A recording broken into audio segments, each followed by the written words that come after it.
Welcome to the Blue Cafe. We bring you stories of faith, love, and devotion. Yeah, just kidding, please help us grow by hitting that like button. Now on to the story.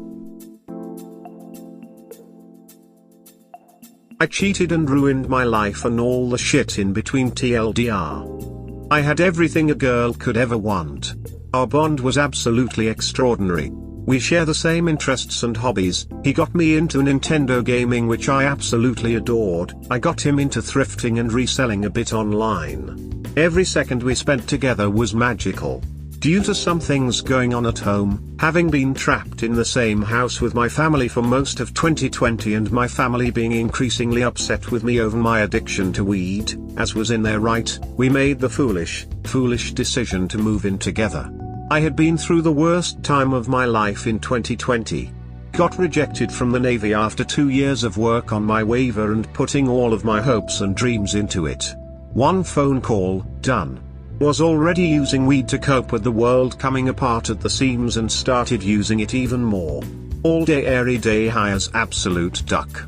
Had no friends by that point because weed worsened my social anxiety immensely and made me want to constantly isolate myself, and all of the friends I had anyways were very bad influences on me. Even though I was down in the shit myself, I knew subconsciously that I had even less of a chance of changing if I kept them around. Also the extreme shame I felt from being strung along by the Navy for 2 years and having to own that to everyone I knew completely debilitated me. So I cut them off one by one and became even more mentally sick, because how the duck is someone with a crippling weed dependency and worsening social anxiety and not an ounce of happiness to their name, let alone nowhere to meet new people? How is that person supposed to have a chance in hell of getting somewhere? Every time I desperately craved and needed the comfort of a friend, I would just go smoke. Sometimes, more times than I'd like to admit, I'd go sit in the back parking lot of my high school right down the road, graduated 2019, late at night, and I'd get high as duck and reminisce on the last time I felt like I was part of something bigger than myself and had friends who I cared about, and it made me feel as close as I could get to comfort.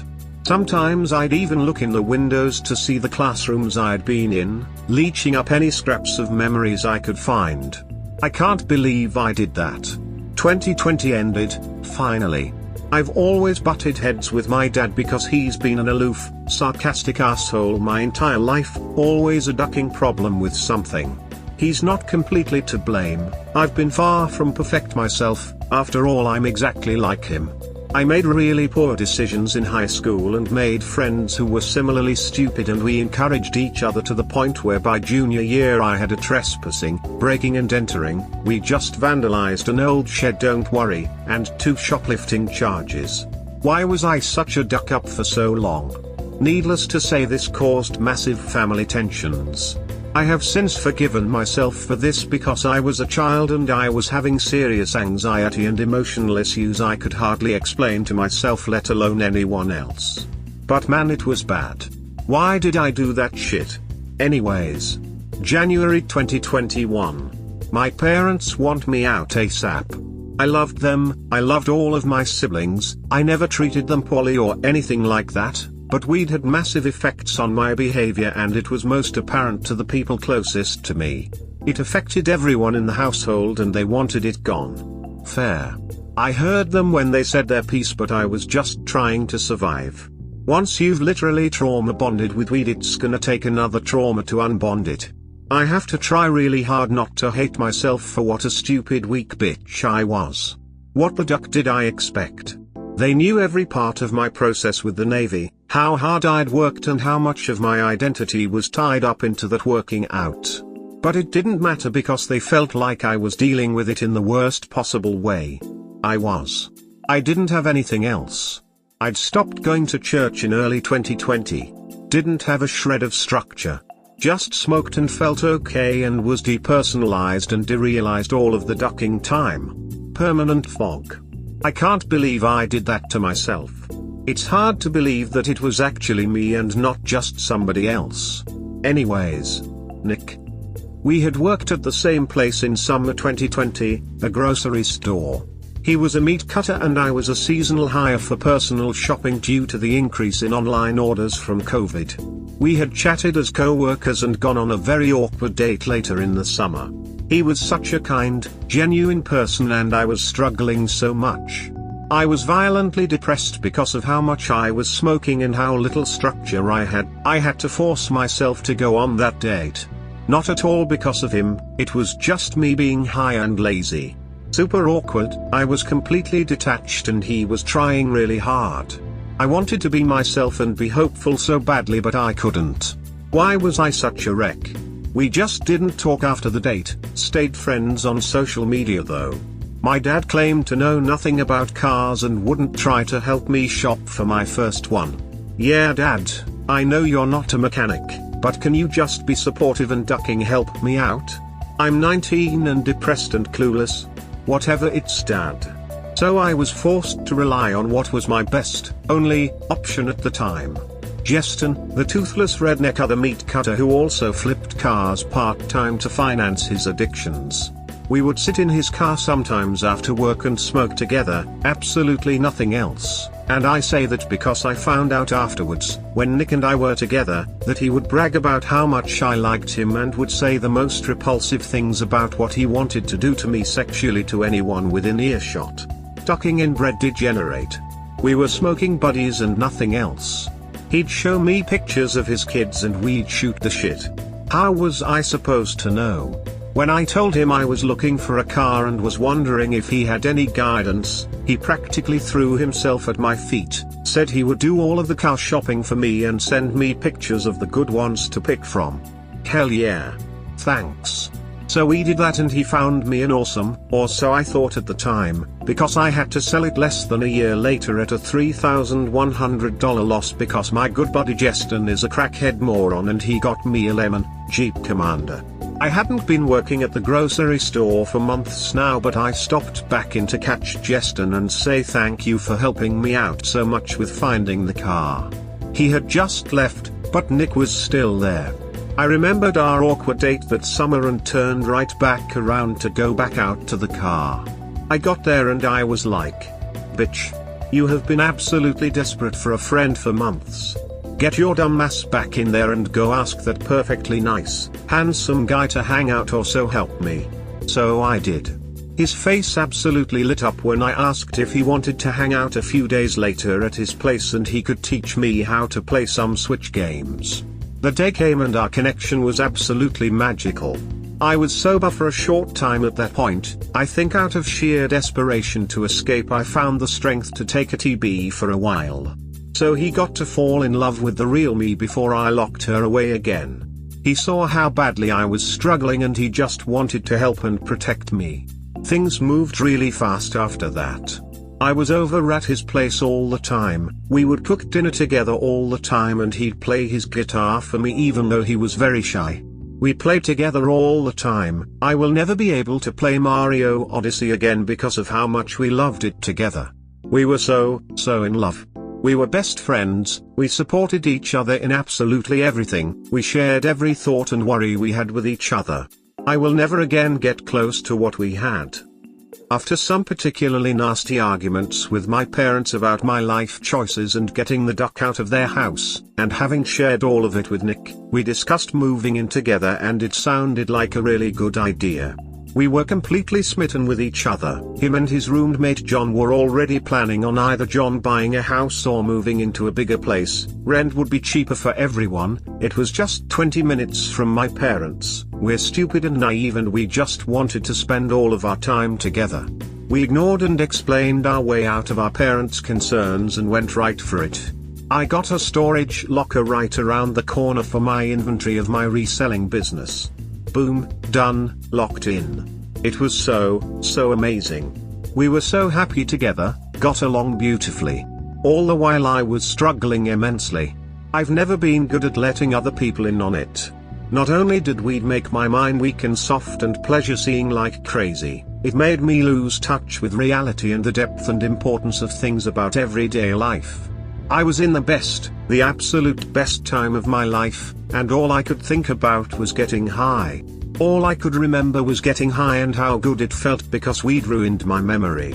I have always been an extremely high-functioning, high-performing person, so if you knew me at the time you'd probably be like, what are you talking about? Stop making excuses. I wish I was lying about this stuff. About how I put weed above everything else because I couldn't imagine living without it. About how I had the American dream right in my ducking hands and I threw it away. About how I betrayed and cheated on the love of my life, multiple times, for nothing. Andrew is my ex-boyfriend. We met when I was 16, even more naive and with a tendency to form extreme anxious attachments to people. I've had to learn not to blame myself for that, it makes me want to ducking die. I was just a kid trying to make friends, and because dad couldn't stop chasing the military trying to be a pilot, we were moved all over the country every 2 years or less, usually less, and I got to watch every friendship and bond I had fall to nothing. I'm someone who puts my heart and soul into friendships, can't help it. And you don't just get that back when it ends. And it ended, over and over, and ducking over again. I had it a lot better than most, don't get me wrong. I love my family and I don't blame my parents at all for how things were. But the instability and repeated heartbreak I faced as a child has had massive effects on my psyche and how I view the world. It is what it is. A lot of times I wish I could remember my friends' faces and maybe just have one more day with them. Anyways. Andrew. Ducking Andrew. He began cheating on me almost immediately. 2 months in. He came to me and confessed it the first time he did it, and I was so in love and so absolutely shocked by what he'd done that I just pushed it away and committed to forgiving him. Didn't see any change, hardly demanded any, just forgave him right away like the stupid little ducking 16-year-old I was. I don't remember in detail a lot of the rest. I wasn't smoking by then, it was just massively traumatic and I've tried very hard to forget it by now. Details don't matter anyways. He cheated, I forgave, he cheated, I forgave, he cheated, I forgave. Over and over and ducking over again, and I called it love. He was the first guy to make me feel beautiful and wanted, and I ducking desperately needed that. Why didn't I have a shred of self-esteem, of awareness? Why? A recruiter came to his school one day and he scheduled a meeting because he didn't want to go to college. He told me about it and said he probably was just gonna skip it. I heavily encouraged him to go just to check it out and see what they have to offer. I told my mom he was going and she secretly texted him to tell him to bring me along because I don't have any sort of plan either, and she wanted to save me from the criminal lifestyle I'd been tied up in. I love my mom, she's always looking out for me. We went together. He's a nuclear officer now going on 3 years. I'm sitting in my parents' basement writing a Reddit post. Not that I'm truly jealous, the military would suck the remaining soul and life right out of me. I'm glad for it now. Andrew and I kept it up even after he left for the military. Letters in boot camp and all that. I came to his graduation ceremony with his family that fall and we had unprotected sex in the hotel room, and a few weeks later I found out I was pregnant. I had an abortion. This was 2019. Flew down to see him before then and told him. He didn't pressure me at all towards a decision, but we both knew that no one wanted a baby. I was intensely mourning sick from the day I found out, and I never told my family. Went with a friend to Planned Parenthood, took a pill, abnormally heavy period and extreme pain, then it was done. The amount of traumatic shit I've subjected myself to in my short 20 years is staggering to me. Anyways. Nick and I started dating mid-January. I moved in about mid-February. I was struggling with my personal demons but was so committed to loving and taking care of Nick. I hadn't been going to church since early 2020, but I still prayed and I had begged God to send me a good guy that I could love and take care of. I promised God that I would take care of him. Mid-March, I got a text from my mom. Guess who I just saw at Vitolle's? Vitolle's is where I used to work, where I met Andrew, where my mom and sister still work. It's like an inside joke, everybody has worked at Vitolle's. She just wanted to gossip. I knew, instantly, in the pit of my stomach, who she must be referring to. They let nukes go home 1 or 2 a year. I tried so hard to suppress my thoughts and focus on the goodness I was cultivating in my life. I tried too hard to ignore the past and not be dragged back. It didn't matter. The devil is real and he works and works and works on people, and I was completely defenseless, haunted, weak, and worse, I was comfortable. Looking back, I had zero chance. I'm not making excuses. It's just extremely sad how awful of a position I put myself in. No structure, no friends, living with the person I was terrified of losing, existing day to day in a derealized haze, and again faced with the greatest obstacle I have ever dealt with in my life. Staying far, far away from Andrew. Why didn't I confide in Nick? Why was I so stupid? I agonized about it for a day or two, then I went back on my old Instagram to just check. Just to check. I promised, I swore up and down to myself it was just to check. And there it was, the message I knew would be there. We met up a few times that March. I genuinely don't remember how many, but it wasn't much. He was already a week into his month off when I got the message, and the last week he spent up north with his dad's family. We ducked, we drank, we relived old comforts and the sad traces of the connection we used to have. Why the duck did I do that? So shameful, so disgusting, so cliché.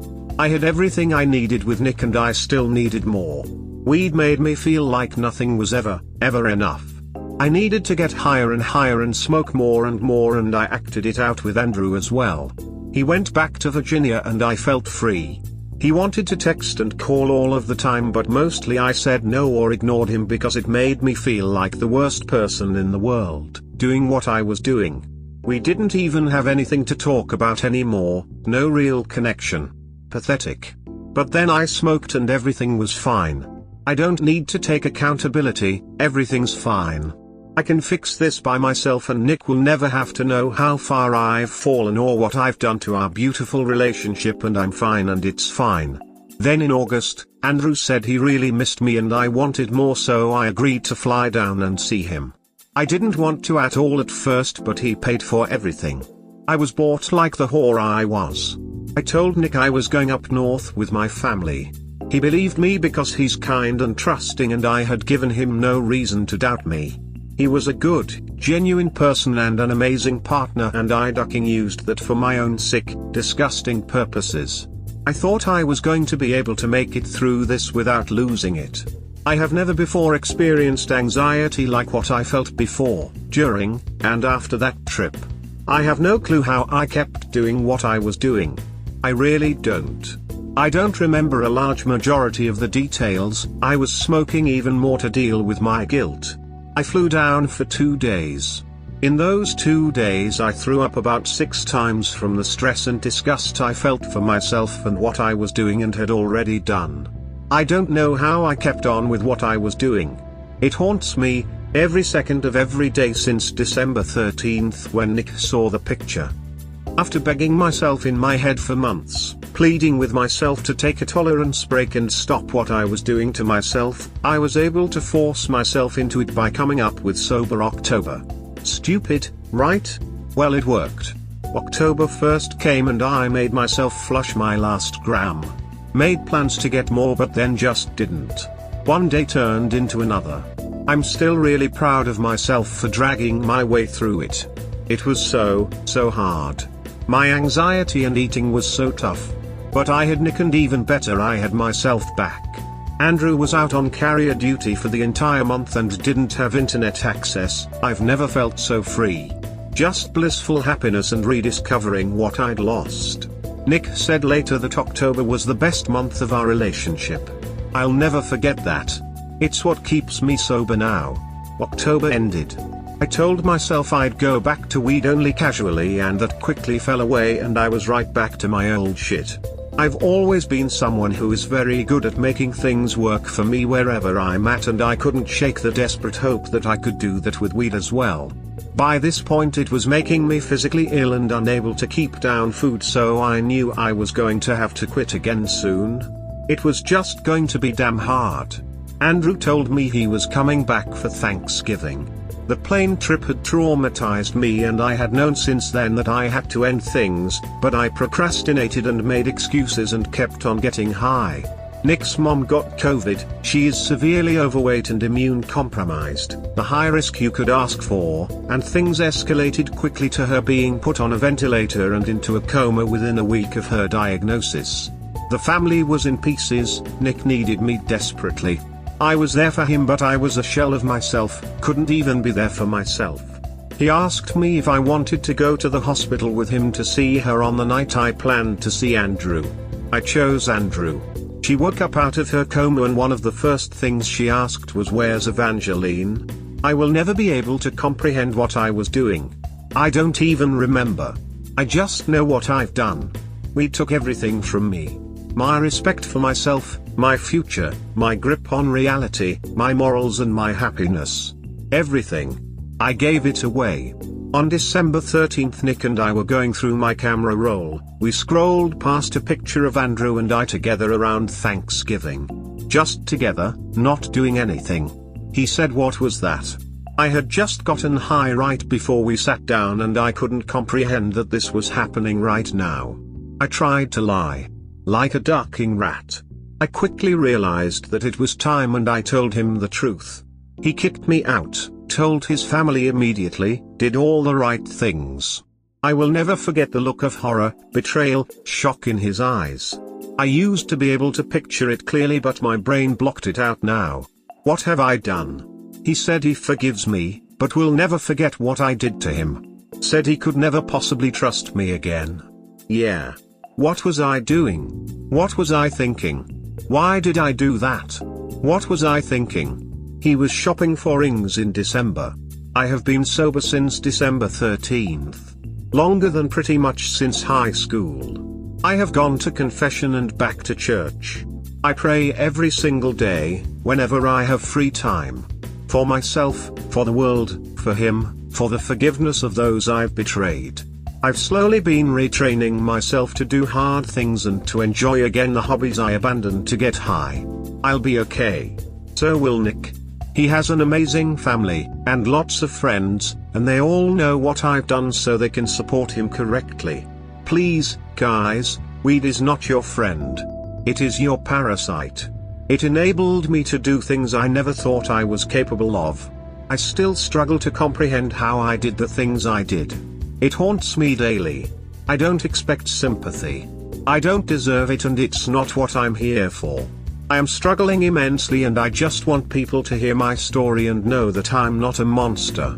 I adored Nick, he was my best friend, my biggest supporter, the love of my life. I just wanted to take care of him and be in a healthy relationship. I let it all fall to shit. And now I get to face life without him. I guess I just want to be a testament to the effect of weed and of becoming addicted to the wrong person. Sorry if the ending was kind of rushed, there is just so much and I'm working with a ruined memory. I'll answer any questions if you have them. My name is Evangeline and this is my story. Yeah, sorry, pot doesn't turn you into a cheater. That's 100% on you. Stop using pot use as an excuse and seek therapy as to why you did what you did. You didn't want things to work out with Nick. If you did, you wouldn't have been ducking Andrew. You made choices, really hurtful ones. Find out why? Men, you read all that? I got lost around paragraph 86. Same, I do not have the time for that novel. Smiley face, smiley face. Seriously. It was exhausting. I could not get too far. Comments section should be more interesting. Amen. Weed doesn't magically transform you into a terrible person. Weed is not the reason your life is off track. You are. Grow up and take responsibility for all the things that have gone wrong in your life. Own your mistakes. Get some help. Stop beating yourself up and learn how to love yourself. Learn coping strategies that don't involve completely shutting down. Make amends with your family and friends where you can. Block Andrew everywhere and leave Nick alone. It's not going to be easy, but I really hope you can make your way through. We hope that by sharing these stories with interested folks like you, we can help people recognize the signs of a relationship in trouble, and avoid so many of these heartbreaking situations yourselves. Have a good day or night, wherever you are.